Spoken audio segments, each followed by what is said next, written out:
NUC NFL Draft Bible on location. What's this been like for you, the early part of, just coming in here, getting to see what the building's like, the way they go about their business? It's been a nice time so far, just seeing some of the guys, some of the veterans, and just getting with the coaches and trying to learn from them a little bit. But so far, it's just been like a dream come true a little bit.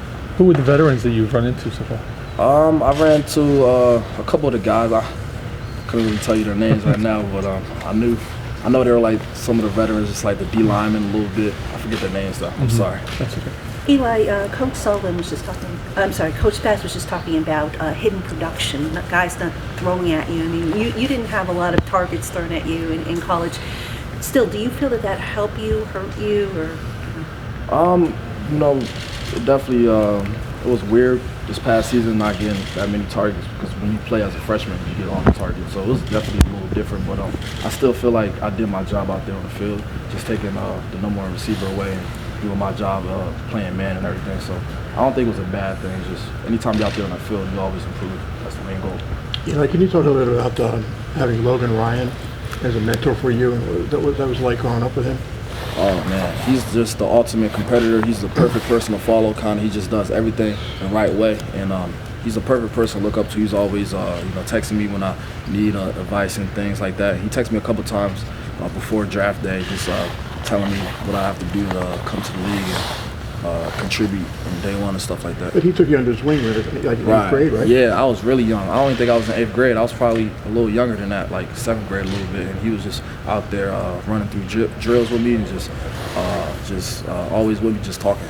So That doesn't happen to every 8th grade kid. Nah, not at all. So I'm glad I had that. I was definitely blessed. And Dan Spittle, can you talk a little bit about him? Yeah, he's a different type of coach. I mean, he's a great motivator. He's somebody that does things a little different than a average coach would, but he's a great motivator, a great guy to talk with as well. Eli, you talked about how freshmen sometimes get picked on in the passing game. You're a rookie. But do you expect that to happen again? Right. People are going to test you? Yeah, I expect that a little bit, just to see how I'm going to react to things and see if I'm actually the real deal. So I expect that. I'm looking forward to it. Eli, are you cool with sharing some of the spotlight with your mom? I have no problem with that at all.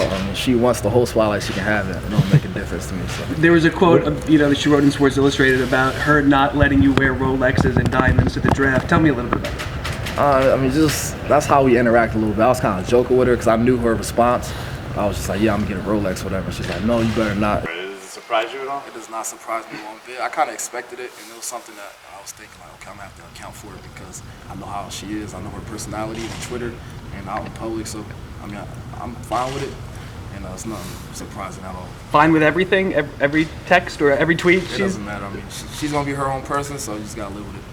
Do you think it could be hard to have a mother who has more followers than the player does? Yeah, I guess so. But as long as I'm out on the football field doing my job, that's all that matters. Are you going to get to see her Sunday at all? Sorry, are you going to get to see her Sunday at all for Mother's Day? I should be able to, yeah. Speaking of your job, there's been talk that you might have to learn to play the slot in the NFL. I mean, what kind of transition for you? It'll be a little different. It's a lot different from playing than outside, because outside is a little bit more simple. And then get inside, you have to communicate a little bit more and just know a little bit what everybody else is doing. So it is going to be a little bit of a transition, but I'm looking forward to it. Different techniques, or is it more study? It's a little bit more study, probably. Different techniques, of course, from playing outside a little bit. So you just got to learn it and try to rep it as much as possible. Are you going to be, did they bring you in and have you into, learning slot cornerback right away? Or are they starting you on the outside? Are you learning a little bit of everything? I'm learning a little bit of everything. I've had, a couple meetings so far, and I'm just looking at the nickel, looking at the outside corner, just trying to learn everything.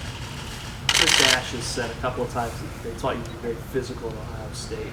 Maybe that's why the penalty count might be high. Do you think it's going to be difficult to adjust the rules in the league at all? I don't think it's going to be difficult. I feel like when I get in here and learn some new techniques and just find a different way to play the game, I'll be fine. It's just a matter of just working your feet.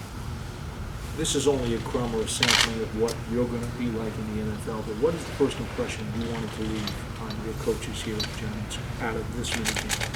I'm a worker. I want to show them that I'm somebody that's willing to take coaching, somebody's going to be out there trying to get better every day, and somebody's going to be out there trying.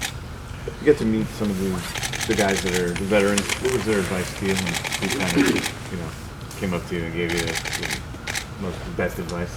I haven't really met too many of the guys. Just a couple of the guys, like I said before, like a couple of linemen, because I knew they were a little bigger, and they didn't really have any time to give me advice or anything.